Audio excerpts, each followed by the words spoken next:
Assalamualaikum warahmatullahi wabarakatuh.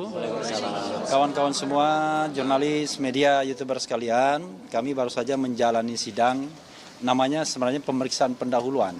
Memang kalau yang tidak atau belum terbiasa dengan sidang di Mahkamah Konstitusi akan bingung. Tapi begitulah memang hukum acara Mahkamah Konstitusi mengaturnya. Jadi pada sidang pertama itu ada panel hakim biasanya terdiri dari 3 orang dan kita menyampaikan pokok-pokok permohonan, tidak seperti sidang di pengadilan kita bacakan semua, enggak. Dia hanya butuh pokok-pokok permohonan dan kemudian kita bacakan petitumnya, lalu hakim memang menasehati. Jadi nasihat hakim itu boleh diikuti, boleh tidak. Tetapi kalau kita tidak ikuti kan berarti kan kita mau berlawanan sama hakimnya kan, sayang sekali. Karena itu tentu kita akan pilih yang ketiga tadi, yang disampaikan yang mulia Profesor Saldi Isra, yaitu kita akan perbaiki dan kita mendapatkan waktu 14 hari. Jadi 14 hari ya. Jadi di hari di MK itu ada hari kerja, ada hari benar. Jadi Sabtu, Minggu atau libur itu tetap dihitung. Jadi jatuh temponya itu sehari sebelum Dr. Tifa ulang tahun. Jadi begitu ya. Tahu? Hah? Loh, tahu persis karena sama dengan yang di rumah. Jadi tanggal 23 Februari pukul 12.00 waktu Indonesia bagian Barat. Tadi sangat luar biasa saya kira nasihatnya dan memberikan clue bagi kami untuk memperbaikinya. Jadi sebenarnya salah satu hal yang ingin kami perbaiki itu adalah kita sedikit saja sesungguhnya ya, yaitu bahwa pasal-pasal yang kita pengecualian itu tidak hanya untuk pejabat publik, tapi juga untuk mantan pejabat publik sepanjang urusannya adalah urusan publik. Nah itu yang barangkali tadi kurang terelaborasi sebenarnya.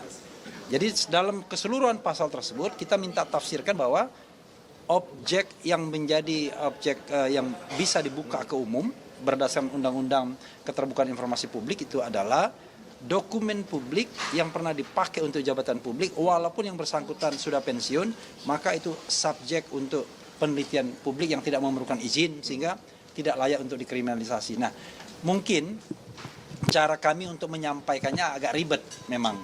Karena kita akui ini hal yang agak akrobatik sesungguhnya. Karena yang paling gampang kan minta batal. Tapi kita ini minta tafsirkan. Sementara pasal-pasal yang dimohonkan itu sudah beberapa kali diuji, terutama pasal 310, pasal 311. Tapi ada juga trikinya bagi kita. Ini taktik. Kenapa? Kalau Anda bikin permohonan sempurna di awal, tetap saja dinasihati sama dia. Tetap saja akan diubah ya kan. Karena itu ya nggak apa-apa, permohonan kita yang penting maksud kita sudah tersampaikan, aspirasi hakim konstitusi kita sudah ketahui, nah nanti kita perbaiki dalam 14 hari ke depan ya, dan mudah-mudahan sebelum ulang tahun Dr. Tifa kita sudah memperbaiki itu ya, kembali lagi. Dan yang di rumah. Dan sama yang di rumah. Dan karena yang mau berulang tahun kita serahkan pada dia untuk ngomong. Kalau digabungkan Dr. Tifa yang di rumah. Enggak, ke prinsipil kalau mau ngomong semua enggak apa-apa. Ya, nanti bicara. Saya nitip.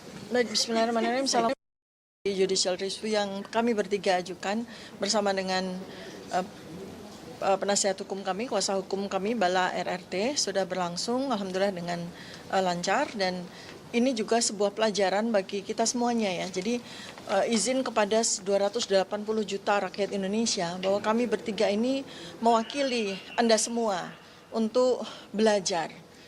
Sekaligus juga menguji bersama-sama tentang pasal-pasal yang bisa dikenakan kepada siapapun, tidak hanya kepada kami bertiga tetapi juga kepada kita semua. Dalam hal ini kami memberanikan diri untuk mengatakan bahwa kami ini berjuang untuk seluruh rakyat Indonesia. Terkait bahwa kita ditanya tadi tentang legal standing kita, kami bertiga.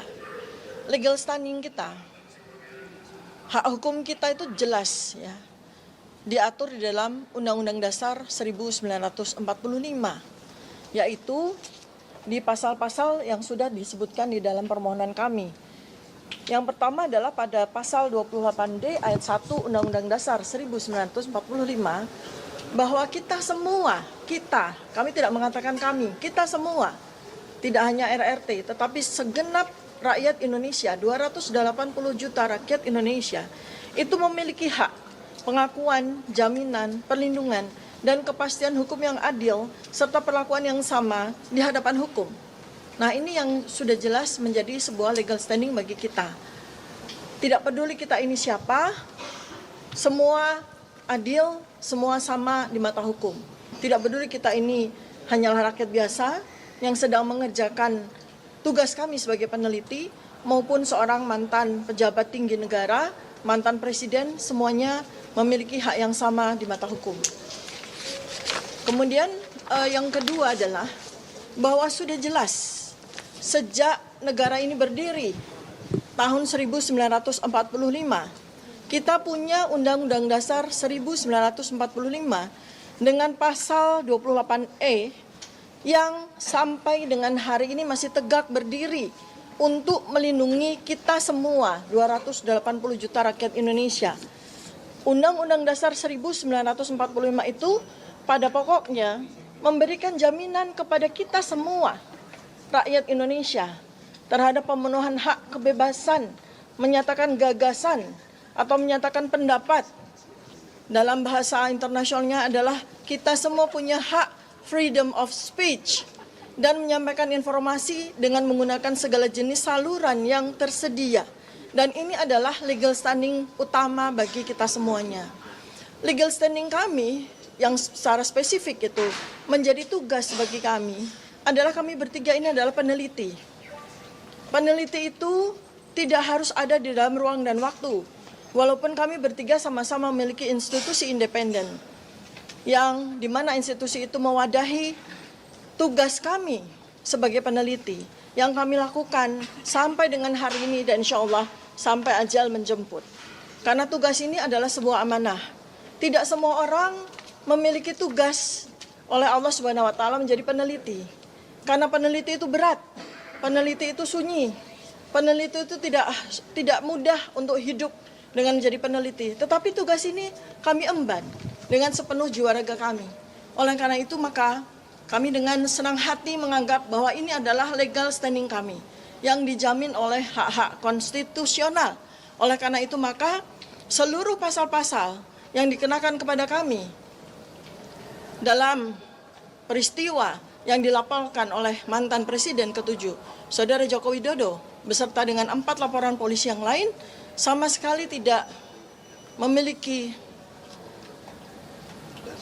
dasar maupun alasan hukum untuk melakukan tindak pidana kepada kami. Sehingga karena itu dengan tegas kami nyatakan bahwa kami bertiga mengalami kriminalisasi. Oleh karena itu, salah satu jalan keluar terbaik di antara jalan keluar yang sekarang ini kami perjuangkan bersama para penasihat hukum kami adalah kami menghadap kepada Mahkamah Konstitusi yang mulia ini untuk memperjuangkan hak konstitusional kami. Terima kasih. Assalamualaikum warahmatullahi wabarakatuh. Waalaikumsalam warahmatullahi wabarakatuh. Mas Roy? Ya. Oke. Tadi ada yang belum lihat ya. Jadi alhamdulillah perjalanan tadi sidang pertama berjalan dengan sangat baik ya, dan kami sangat saling belajar di dalam. Dan ada pertanyaan menarik dari Profesor Saldi Isra tadi, kenapa masih diajukan lagi pasal 310 dan 311 padahal dengan berlakunya pasal 433 dan 434 di KUHP yang baru itu sudah nggak berlaku. Kami ini masih disangkakan, masih dipidana dengan pasal 310 dan 311 dan itu masih ada debatable mau pakai pasal yang lama dan pasal yang baru. Jadi sekaligus 6 pasal yang kami uji di dalamnya tadi itu termasuk yaitu 310 dalam garis miring 433, 311 garis miring 434, kemudian pasal 27 dan 28 Undang-Undang ITE dan yang paling krusial adalah pasal 32 dan 35. Jadi tadi bagus sekali yang disampaikan, ada nanti beberapa perbaikan oleh para kuasa hukum kami di dalam petitumnya maupun harus dicari hubungan antara posita dan petitumnya, itu nanti juga ada beberapa yang kemudian nanti dikoreksi. Dan kami sangat-sangat melihat bahwa sidang ini tadi yang pertama itu luar biasa bagus ya, luar biasa baik, dan ini insya Allah seperti kata Dr. Tifa tadi, kami menggunakan kata kita ya, karena ini untuk kita semuanya. Insya Allah hasilnya apa yang dilakukan oleh para kuasa hukum kami itu akan berguna bagi masyarakat dan akan malu sekali lagi ya orang-orang yang kemudian masih menggunakan paradigma lama. Jadi kami mengatakan kepada kalian yang masih tidak malu dengan mempidanakan kami adalah malu bro. Wah, gitu ya. Kamu harus malu ya. Apalagi malu karena selalu bikin dosa tapi mintanya surga. Wah, gitu. Jadi malu bro kalau masih mempidanakan kami pakai hal-hal yang sudah salah tadi. Saya kira itu. Prof. Raffi, makasih. Tantangan bagi kita bukan hanya peneliti. Peneliti itu seolah-olah domainnya spesifik orang yang tetapi secara umum mereka yang critical thinker lah, ya critical thinker gitu, seperti penulis saintifik, ya jurnalis, penulis novel saintifik juga bisa masuk kategori ini. Jadi kalau kita dibatasi banyak batasan dengan undang-undang, sedikit saja kita hasil dari pengamatan, analisa maupun kesimpulan kita, kan begitu proses saintifik kan begitu. Observasi, analisa, langsung konklusi gitu. Kalau itu bisa cepat dikriminalisasi dengan pasal-pasal yang tadi itu, maka matilah semua critical thinker di Indonesia ini. Kalau tidak ada critical thinker berarti nggak ada buku-buku saintifik lagi. Ya, begitu aja Bang. Mungkin ada yang 1-2 pihak yang mau bicara, silakan. Oke.